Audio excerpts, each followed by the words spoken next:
OK, excellent. Fait que l'enregistrement est parti. Alors, bon midi tout le monde. Merci d'être présent à ce beau midi pour un webinaire de l'Observatoire de la formation professionnelle du Québec. Je suis Chantal Beauché, je suis la directrice. On a commencé à faire des midis webinaires quelque part au mois de janvier 2023. Et on a accueilli déjà quelques personnes et quelques organisations qui sont rattachées au monde de la formation professionnelle. Et ce midi, on a un invité vraiment spécial. C'est un enseignant. C'est notre premier enseignant qui vient nous raconter quelque chose d'une expérience fort intéressante, me semble-t-il. Alors, Cédric Lalande est étudiant à l'UQAM en fin de bac et enseignant en pâtisserie à l'École hôtelière et d'administration de Laval. Alors, il est allé faire un stage de coopération internationale en formation professionnelle et c'est ce qu'il va nous raconter ce midi. Alors, bienvenue Cédric. Merci beaucoup de prendre ton temps pour nous parler de ton expérience et pour inspirer d'autres personnes qui voudraient suivre tes traces. Alors, je te cède la parole et on se lance. Donc, merci Chantal. Je vais partager mon écran. Je pense que ça devrait être bon comme ça. Je vais vous parler de mon projet de coopération internationale que j'ai fait l'année dernière. Ça fait déjà 1 an. Je commence par me présenter. Donc, Cédric Lalande, je suis enseignant en formation professionnelle et en grève en ce moment, mais je me permets de, comme c'est un projet universitaire, de prendre un petit moment ce midi pour vous partager ces informations-là. Donc, à l'École hôtelière et d'administration de Laval depuis 8 ans déjà. Et je suis étudiant au bac en enseignement à l'UQAM. J'arrive à la fin de mon bac, là, il me reste 3 cours, puis mon bac va être terminé. Donc, ma présentation, je vais vous donner quelques petites définitions que je trouvais importantes à donner en début de présentation. Je vous explique qu'est-ce que c'est le projet. Les différentes étapes d'un projet de coopération internationale, c'est un peu sous cet angle-là que je voulais, qu'on a discuté avec Chantal aussi, l'Observatoire, de vous partager un peu c'est quoi les défis, c'est quoi les étapes si quelqu'un voudrait refaire un peu ce projet-là. Je vais ensuite vous parler, bien sûr, qu'est-ce que l'université a fait, qu'est-ce que l'Observatoire a fait, comment ils ont pu m'aider dans tout ça. Puis, je vais finir avec une petite conclusion, là, ce que je retiens un peu de mon expérience. N'hésitez pas si vous avez des questions durant la présentation qui devrait durer à peu près une vingtaine, trentaine de minutes à écrire dans le clavardage et lever la main, je devrais les voir. Sinon, Chantal me fera des signes qu'il y a une question de quelqu'un. Il y aura une période à la fin aussi, là, si jamais vous voulez garder vos questions pour la fin. Donc, quelques petites définitions. Donc, c'est un projet de coopération internationale qu'on a fait, qui est principalement du développement institutionnel, économique ou social et culturel dans différents États. Généralement, c'est d'une durée d'à peu près 6 à 12 mois et plus. Puis aussi, quand on parle de coopération internationale, souvent on dit les pays du Sud puis les pays du Nord. Donc, les pays qui sont développés puis les pays qui sont un peu plus en développement. Ensuite, la petite différence avec l'aide humanitaire, on entend souvent ce mot-là. L'aide humanitaire, c'est vraiment une forme de solidarité, de charité. Généralement, ça arrive dans les pays qui sont plus pauvres ou qui ont majoritairement été sinistrés, pris dans une guerre, puis l'aide humanitaire va être temporaire. Temporaire qui peut s'échelonner sur longtemps, mais quand même, donc c'est vraiment plus pour des endroits qui ont été sinistrés. Et la troisième que je voulais vous partager aussi, c'est les voyages humanitaires. Ça aussi, on entend parler là, des écoles secondaires. Il y a même des entreprises maintenant qui commencent à faire ce qu'on peut appeler aussi du volontourisme. Donc, il y a vraiment une forme de tourisme qui conjugue, oui, voyage et engagement volontaire. Donc, il n'y a pas vraiment de coopération ou d'aide humanitaire dans tout ça. Puis, c'est un peu mal vu dans le milieu parce que généralement, les intentions de départ sont vraiment louables, mais après, on se rend là-bas puis on n'aide pas vraiment les gens. Donc, c'est ça, c'est plus un voyage pour se sentir bien puis aider la planète, mais qui finalement l'est peut-être pas vraiment. Puis, il y a beaucoup de compagnies qui commencent à faire du volontourisme et faire de l'argent avec ça. Donc, idéalement, si vous voulez vous impliquer, c'est un peu plus de la coopération internationale ou éventuellement, si ça se prête à un projet que vous pouvez faire, bien, de l'aide humanitaire. Je vous ai mis dans le bas aussi là, des petites ressources si jamais vous voulez voir, en savoir un peu plus sur ça. 2 lexiques qui ont été développés sur plusieurs autres mots aussi, définitions là, reliés à la coopération internationale. Et on va partager la présentation en PDF, là, puis vous allez pouvoir cliquer sur les liens et tout ça. Donc, le projet de coopération internationale qu'on a fait, c'est pour collaborer avec un centre de formation professionnelle dans la ville d'Antirabé à Madagascar, principalement pour animer des ateliers avec les élèves, les aider à développer un nouveau programme en pâtisserie et toute autre tâche connexe. Je vais en parler un petit peu plus tard de toute autre tâche connexe. C'était en collaboration avec l'AMI. C'est l'AMI, en fait, qui organisait le projet de coopération internationale. L'AMI, qui est un organisme québécois qui fait de la coopération internationale depuis plusieurs années, qui ont plusieurs projets en cours en ce moment, principalement en Amérique du Sud et au Rwanda, et qui nous a vraiment supporté, là, vous allez voir à travers ma présentation, à travers ce projet-là. Donc, vous voyez là, ici le centre professionnel Sarobidi. Ça, c'est à notre arrivée là, quand on a monté les drapeaux et tout ça. Et mes élèves que j'avais en pâtisserie. Ça faisait partie du projet Nouveau Québec sans frontières, donc qui est avec le ministère des Relations internationales et de la francophonie, donc principalement financé par eux. Donc, qu'est-ce que c'est Nouveau Québec sans frontières? Des stagiaires mixtes, donc nous, on était 5 stagiaires, on avait chacun notre spécialité. Moi, j'étais en pâtisserie, on avait Patricia qui était là, plus pour le mot m'échappe, de l'entrepreneuriat. On a Perle qui était notre responsable de groupe et qui était là plus pour la pédagogie. On a Tafitassou, donc un essai du Nouveau Québec sans frontières, c'était que ce soit mixte autant hommes et femmes, mais aussi mixte des personnes locaux et des Québécois. Donc, on avait Tafitassou et Félika qui étaient là. Tafitassou qui était pour la filière informatique et Félika qui était là pour la filière bâtiment. Donc, mixte aussi, différence d'âge. Normalement, le projet Québec sans frontières, c'est, si je ne me trompe pas, 30 ans et moins, ce qui a permis à Patricia et moi, qui sont plus vieux que 30 ans, de participer à ce projet-là. Et aussi la mixité avec les autres, Perle, Félika et Tafitassou, qui étaient un peu plus jeunes que nous. Ce qu'on a aussi, Nouveau Québec sans frontières, qui est un nouveau projet. On avait un peu plus d'autonomie. Donc, la responsable de groupe, principalement, son rôle, c'était de s'occuper de nous puis s'assurer que tout se passe bien, faire la communication aussi avec le Québec, avec l'organisme et tout ça.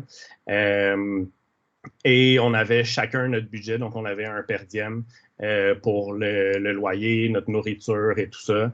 Puis c'était un peu à nous à gérer le budget, tandis que normalement, Québec sans frontières, c'est vraiment la responsable du groupe qui gère le budget pour l'épicerie, qui paye le loyer et tout ça.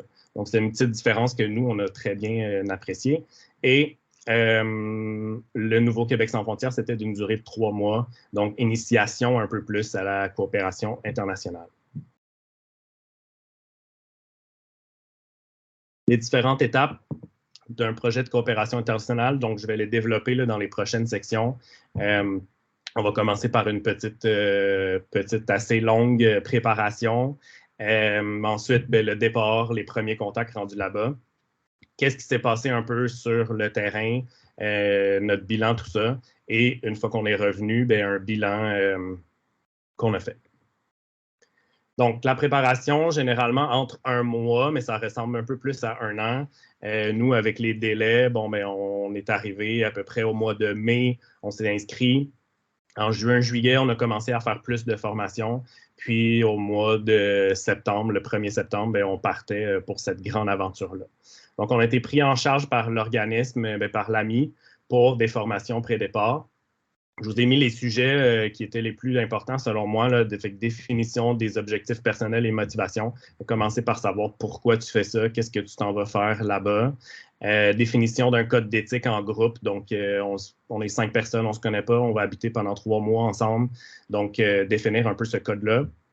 Des petits ateliers de communication, de gestion de conflits, parce qu'on sait qu'il va en arriver. Il en est arrivé, puis c'est normal.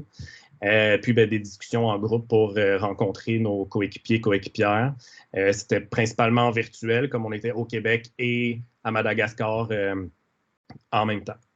Ensuite, des informations sur le développement et la coopération internationale. Honnêtement, moi, je ne connaissais pas trop ce milieu-là, puis j'ai appris vraiment beaucoup de choses avant de partir. Une formation sur l'éthique et les médias sociaux, donc comment se comporter sur les médias sociaux dans un contexte de coopération internationale.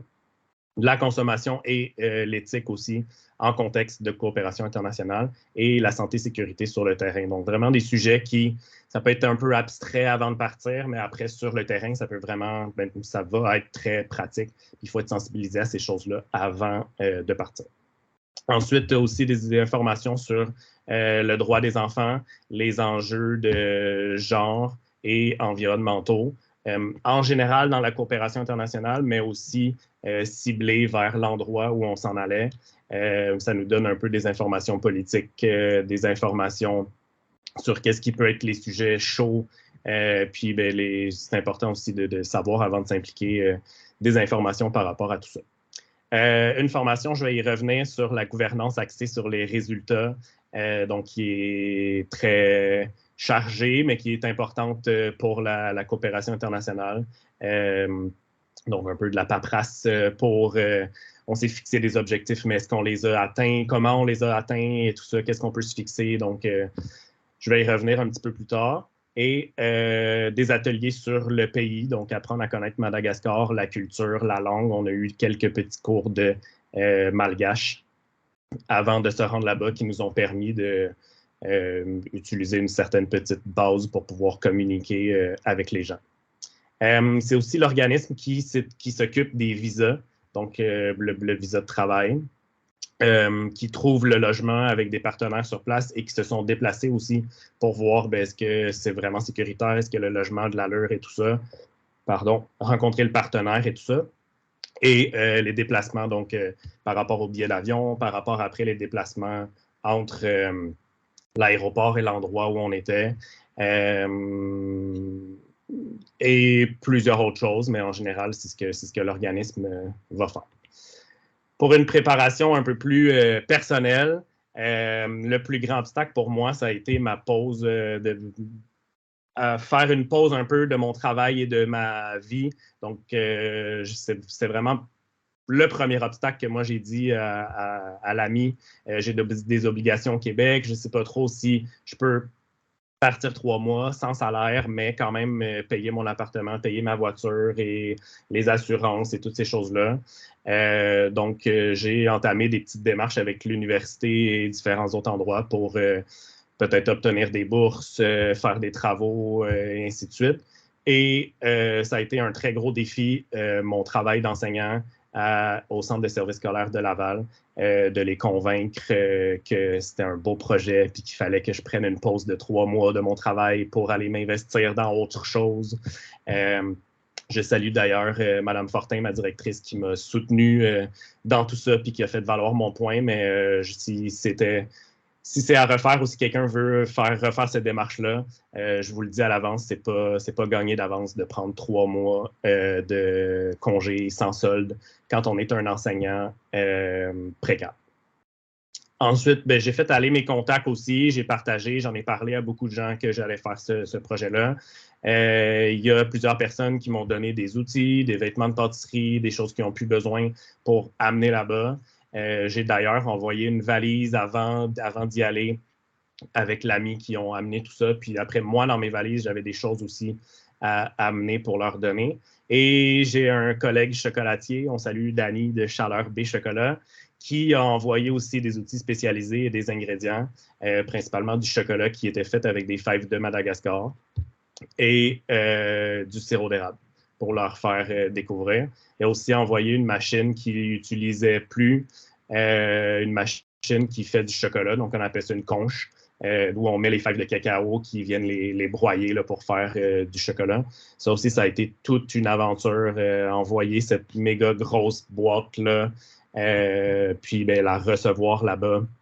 Les adresses ne sont pas super évidentes pour la douane et tout ça, ça a été super compliqué. Mais j'ai eu de l'aide, puis on a reçu la machine, on a réussi à faire du chocolat et du beurre d'arachide avec cette machine-là. Ensuite, ben là, on s'est préparé, tout est réglé, on sait le départ et les premiers contacts une fois qu'on est rendu là-bas. Ce qui est important pour moi de partager, ben, déjà dans les premières journées, la première semaine peut-être, décalage horaire. Comme n'importe quel voyage, Madagascar, c'est à 7-8 heures de décalage du Québec. Puis, ben, surtout le décalage culturel, le clash culturel qu'on a là-bas, qui est là au départ, mais qui va rester là pendant toute l'aventure. Ensuite, ben, quand on arrive là-bas, on a envie de découvrir, tout est nouveau, on a envie de tout goûter, on a envie de rencontrer tout le monde. On est vraiment en lune de miel. Je vous dirais que sur 3 mois, ça a duré à peu près 1 mois pour nous.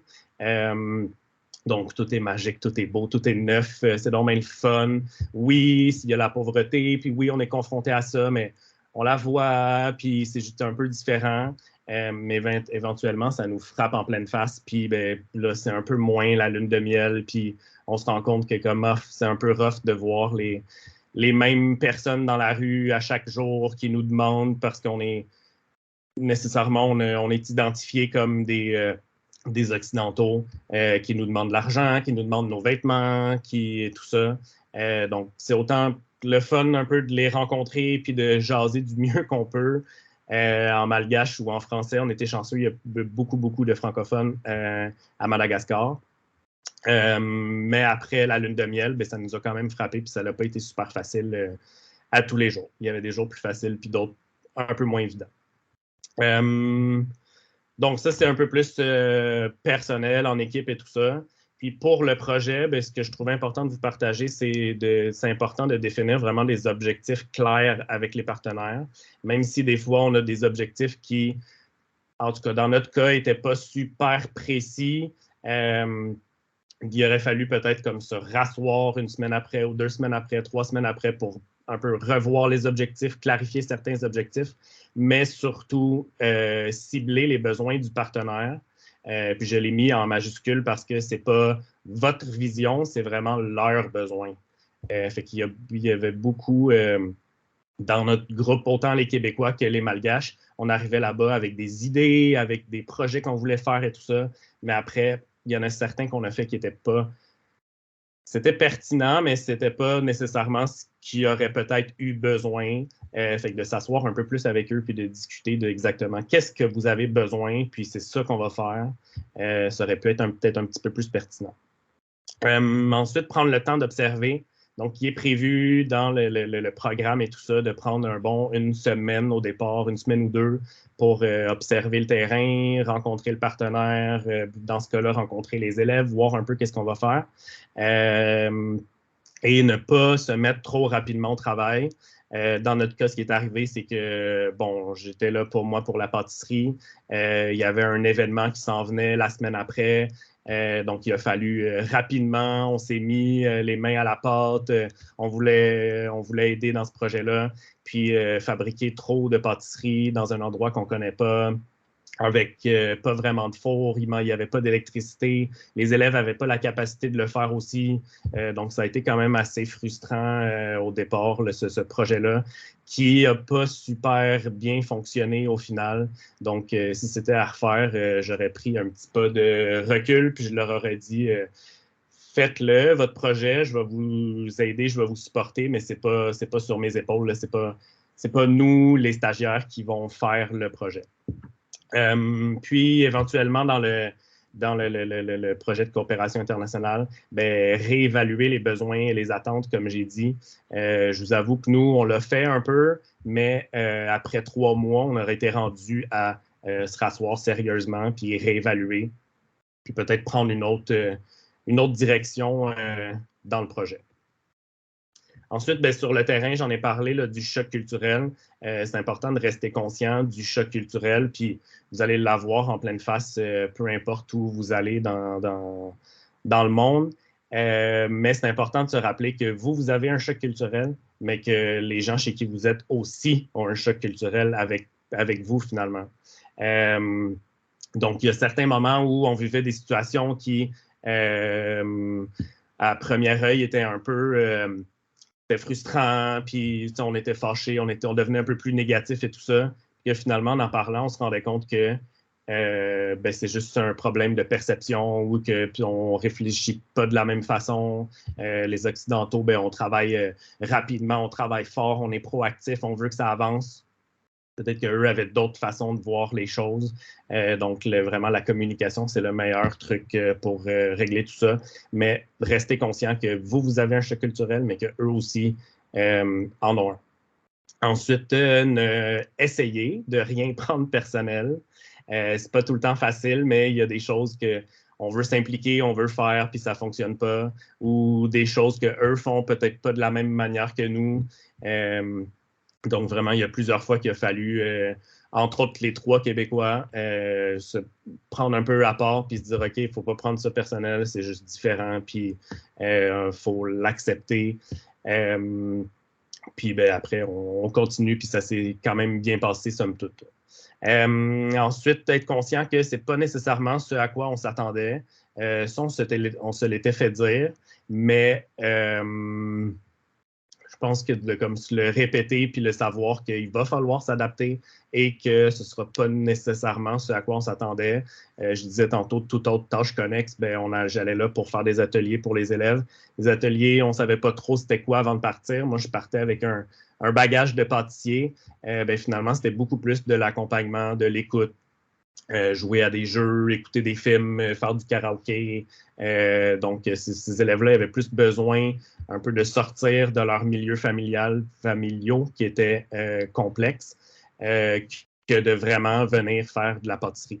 Donc, il faut s'attendre un peu à ce que ben, quand on est rendu là-bas, ben, justement, je parlais un petit peu plus tôt, là, votre perception de ça, puis leurs besoins, ben, après, si le besoin, c'est ça, ben, c'est ça qu'on va faire. Puis ça a fait du bien aux élèves que justement on les écoute puis qu'on les accompagne, pas juste en faisant des pâtisseries. Mais on en a fait beaucoup.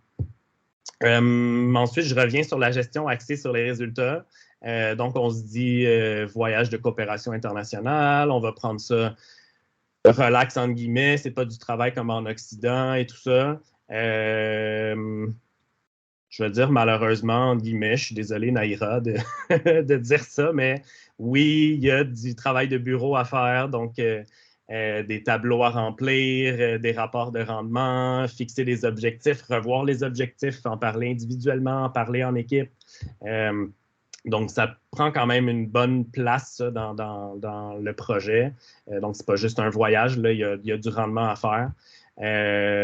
Puis le projet aussi, le FSP, qui est le Fonds de sensibilisation du public. Donc, on se rend à l'international pour faire des projets, mais après, il y a un peu une mission aussi de ramener des informations au Québec, dans l'endroit d'où tu viens, pour sensibiliser le public. Nous, ce qu'on a décidé de faire, c'est un livre de recettes. On ne verra peut-être pas bien à cause du floutage.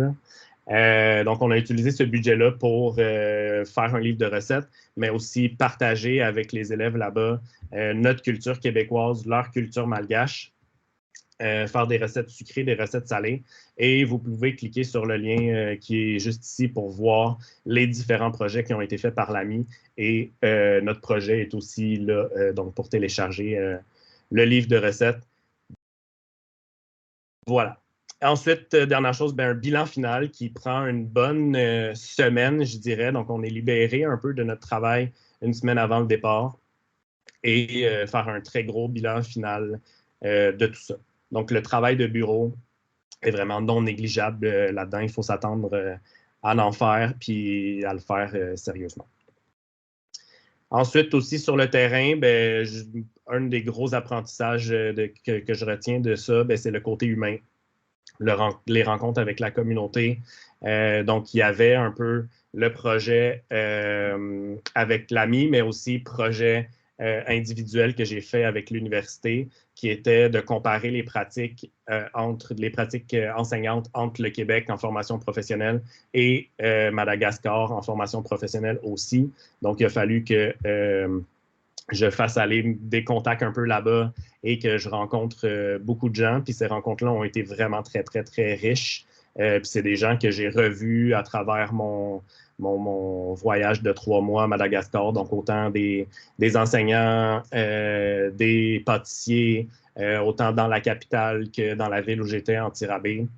Donc, ça a vraiment été très, très, très riche, ces rencontres-là. Et ben, le partage entre les stagiaires aussi. Donc, le partage, je remercie vraiment Tafitassou et Félika qui étaient là au départ déjà pour traduire tout ce qu'on ne comprenait pas en malgache. Quand on allait au marché, ben, au moins, ils étaient là, qui pouvaient négocier avec les vendeurs. Puis aussi, ben, on va se le dire, on s'embarque dans cette aventure-là. On ne se connaît pas vraiment et ben, on apprend à se connaître un peu à travers tout ça. Sur le terrain, on ne se le cachera pas, là, la partie voyage est quand même assez intéressante. Donc, la visite de l'endroit en Tirabé, mais on a pu visiter un peu aussi la capitale. Et on a eu 10 jours de congé où Perle et moi, on est parti au nord de Madagascar. Un très long périple en voiture, des moments des moments de route un peu interminables, mais qui nous a permis d'aller dans une plantation de cacao, de voir un peu autre chose qu'en Tirabé. Donc, la partie voyage est quand même assez intéressante et non négligeable dans tout ça. Finalement, ben, la dernière étape, c'est le bilan de retour. Fait que rapidement après le retour, on a été pris en charge par l'organisme, l'AMI, et un organisme qui les aidait. J'ai oublié de demander le nom. Si ça vous intéresse, là, je le rajouterai dans la présentation. Et déjà, le choc de retour, qui, oui, on a un choc culturel, mais après, quand on revient aussi, ça frappe d'être au Québec, de revoir un peu je dirais pas de la civilisation, mais comme la grosse ville avec beaucoup de gens, la proximité et tout ça. Mais surtout aussi faire un bilan de notre expérience, comment on vit le choc de retour, faire une ligne du temps de notre expérience que j'ai sortie pour, je pense pas qu'on va la voir, là, ligne du temps. Donc, vous voyez qu'il y a beaucoup de choses qui se sont passées à travers notre voyage. Qu'est-ce qu'on retient de l'expérience, comment on se projette dans le futur et tout ça. Donc, ça a vraiment été très, très bénéfique, ça l'a fait du bien au retour là, de faire ça. Ensuite, qu'est-ce que l'université a fait dans tout ça? Donc, l'UQAM, mais aussi l'Observatoire de la formation professionnelle. Moi, ce que je vous dirais, c'est oser demander puis en parler à vos professeurs, aux directions de programme qui ont vraiment, qui m'ont vraiment supporté dans tout ça. Je me suis lancé un peu dans le vide sans trop savoir. Puis finalement, ben, il y a Daniel qui est ici, il y a Yves, le directeur du programme, et l'Observatoire qui ont embarqué dans le projet. Donc, par rapport à l'université, ben, ils m'ont permis de faire un cours qui s'appelle Stage international en éducation, qui n'est pas dans le programme, mais qui faisait du sens un peu avec ce que j'ai fait, qui m'a permis d'avoir une pratique réflexive sur le projet, le avant, le pendant et le après. J'ai fait un projet personnel aussi, le cours travaux dirigés, comme je disais, comparer les pratiques d'enseignement, puis ben, avoir de l'accompagnement. Donc, c'est ce que Daniel elle a fait avec moi, autant avant pour préparer ça, mais aussi pendant communiquer pour que ça se passe le mieux possible. Et ensuite, ben, surtout, m'ont permis d'avoir de très bonnes bourses. Donc, n'hésitez pas à demander. L'université des programmes pour ça. Donc, allez voir leur site Internet plateforme pour des différentes bourses en échange de présentations comme on fait en ce moment. Qu'est-ce que ça m'a apporté? Bien, nécessairement les rencontres, une meilleure connaissance de la coopération internationale. Ça m'a permis d'être conscient de ralentir mon rythme de vie, de travail un petit peu plus. Peut-être mettre les priorités aux bonnes places, faire avec ce qu'on a. Donc, on est dans une société un peu de consommation. Et on se rend compte là-bas qu'ils font les mêmes choses aussi bien, mais avec peu de moyens, puis que ça fonctionne. Ensuite, j'avais déjà une bonne capacité d'adaptation, mais ça m'a permis de l'améliorer un peu plus. Et ça m'a surtout envie de... Oui, je suis allé m'impliquer à l'étranger. Ça m'a donné envie de m'impliquer dans ma communauté. Donc, oui, il y a des besoins à l'étranger, mais il y a aussi des besoins plus locaux. Par rapport à l'université, mais ça m'a vraiment aidé à avoir une pratique réflexive sur mon projet. Donc, à mener ma réflexion un petit peu plus loin, puis vraiment, même la présentation que je vous fais en ce moment, un an plus tard, ça m'a ramené sur comme qu'est-ce que je retiens vraiment de ça, puis qu'est-ce qui serait utile à quelqu'un qui voudrait faire le même genre de projet. Ça m'a un peu replongé dans mes souvenirs, mais ça a été vraiment... j'ai aimé ça, faire ça. Et le support d'un côté moral, mais aussi bourse, là, ça m'a vraiment aidé aussi, comme je disais, là, mes obligations un peu occidentales, ben, ça m'a aidé à subvenir à tout ça un peu. Et ben, me faire des contacts universitaires. Donc là, je suis encore au bac, mais je voudrais continuer à la maîtrise. Donc, ça m'a permis de connaître certaines personnes à travers ce parcours-là. Je vous laisse quelques ressources utiles si vous voulez trouver des stages de coopération internationale ou vous informer. C'est l'Association québécoise des organismes, je ne me rappelle plus exactement, AQOCI. Et le site de l'AMI, allez voir la section bourse sur votre site d'université et bien sûr le site de l'Observatoire de la formation professionnelle où vous allez pouvoir trouver cette présentation-là et les autres webinaires qui ont été faits avant moi. Donc, merci pour votre attention. Je vous ai laissé mes contacts dans le bas de la présentation. Donc, le courriel qui n'est pas très utile en ce moment parce qu'on est en grève, mais aussi mon Facebook professionnel. N'hésitez pas à m'écrire si vous avez des questions par rapport à tout ça. Puis, on pourra soit communiquer par courriel, par Messenger, ou si une vidéoconférence, c'est mieux. Ça va me faire plaisir d'en parler avec vous. Est-ce qu'il y a des questions? Oui, un grand merci d'abord, Cédric. Je laisse la parole aux participants s'il y en a qui ont des questions. Daniel, peut-être? Non, ben, moi, j'ai été privilégiée. J'ai été informée de ce projet-là dès le début. Puis, on s'est parlé à quelques reprises là, pendant que Cédric était là-bas. Donc, je n'ai pas vraiment de questions, mais je peux dire que, en tout cas, moi, ce que je retiens de ça, c'est la ténacité de Cédric, là. Tu sais, comme justement d'en parler, vraiment de tout mettre en œuvre pour que ça fonctionne, là. Alors, je peux dire que là-dessus, il a été très tenace là, parce que c'était pas évident au départ, là. Mettons que le vent n'était pas dans la bonne direction, puis finalement, ça s'est placé au fur et à mesure, puis il en est sorti grandi là, de cette expérience. Vraiment, merci Daniel. Puis ma ténacité à travers tout ça, mais aussi avec les autres stagiaires, Perle et Patricia, que je salue, qui sont à Madagascar en ce moment, qui sont retournés faire un projet. Donc, eux aussi ont été tenaces, puis on s'est supportés en équipe là-dedans. Dans ce sens-là, il y a une question dans le clavardage. Quelqu'un demande si tu entrevois une autre période de 3 mois ou plus dans un autre projet. J'avoue que pour l'instant, c'est pas un projet, mais ce que j'aimais aussi de cette expérience-là, c'est que c'était vraiment relié à mon métier de pâtissier. Puis je pense, si je me trompe pas, que c'est quand même assez rare que ce soit vraiment comme lié à ton métier. Mais après, voir Perle et Patricia qui se préparaient à y aller, puis ben, depuis qu'ils sont là-bas, ils m'envoient des vidéos, des photos et tout ça. Ça me remet un peu dans l'expérience. Puis oui, j'aimerais peut-être le refaire. J'ai trouvé que 3 mois, c'était vraiment pas beaucoup. Au départ, je me disais, 3 mois, c'est long, ça fait, j'ai jamais voyagé aussi longtemps, aussi loin, mais pour vraiment faire quelque chose de significatif, 3 mois, c'est trop rapide. Donc, si c'était à refaire, j'essaierais de m'impliquer pour facilement 6 mois, 1 an. Mais après, il y a des gens proches de moi. Je salue ma mère qui est dans le chat, qui me supporterait, qui serait vraiment content que son fils reparte, mais C'est ça. C'est loin, c'est long et tout ça. Merci. Est-ce que quelqu'un a une autre question, un commentaire? Non. Ben, moi, j'aurais une question. Peut-être que c'est difficile d'y répondre, mais de façon générale, là, si tu devais donner un conseil à une personne qui déciderait, un enseignant de FP qui déciderait d'aller faire de la coopération internationale, qu'est-ce que ce serait? Un conseil.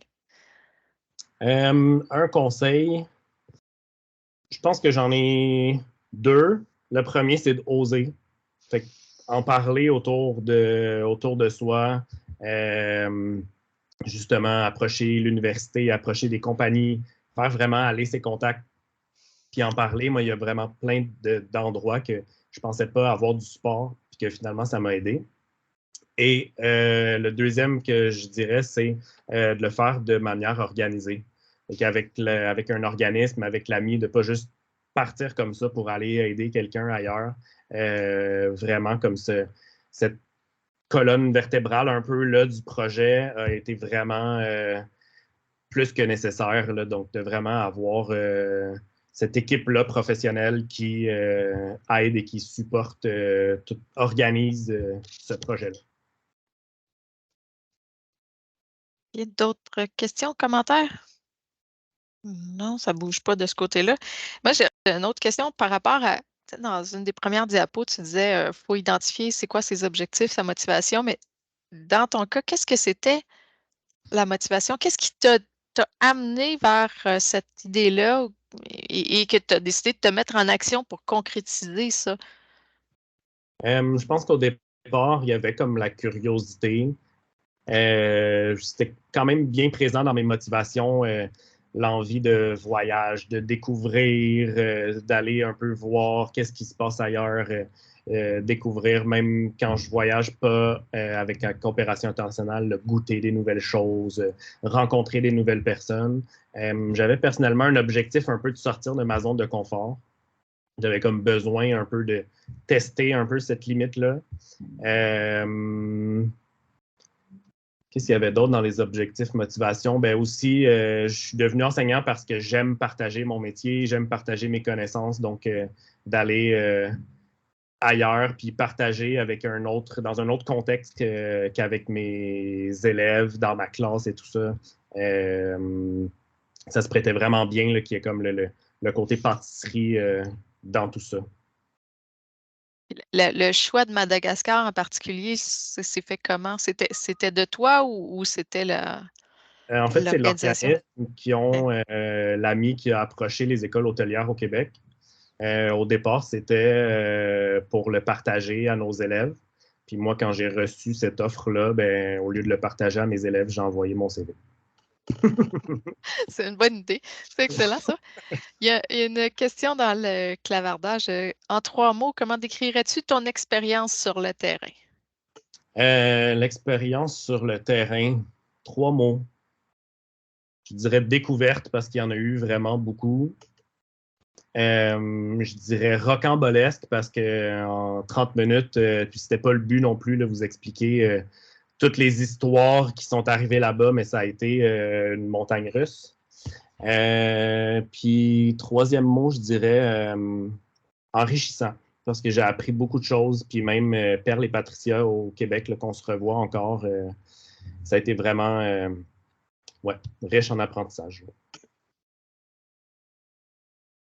C'est plus que 3 mots, mais... Toujours un peu coincé ces genres de questions-là. Est-ce qu'il y a une autre question, un commentaire, clavardage ou en direct? Non. Eh bien, un grand merci, Cédric. C'était extrêmement intéressant. Vraiment, ça ouvre des portes, je pense, vers d'autres avenues pour les enseignants de FP, puis de ce que j'entends là aussi pour les élèves de FP qui pourraient aussi être intéressés à des stages à l'international. Merci énormément. Je vous rappelle que cette présentation va être rendue disponible sur la page, sur le site web de l'Observatoire, dans les réseaux sociaux aussi.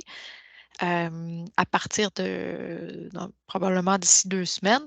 Vous pourrez la faire circuler aussi aux personnes qui sont potentiellement intéressées par une expérience semblable. Encore, merci encore, Cédric, c'était fascinant. Un petit mot de la Merci à vous. fin.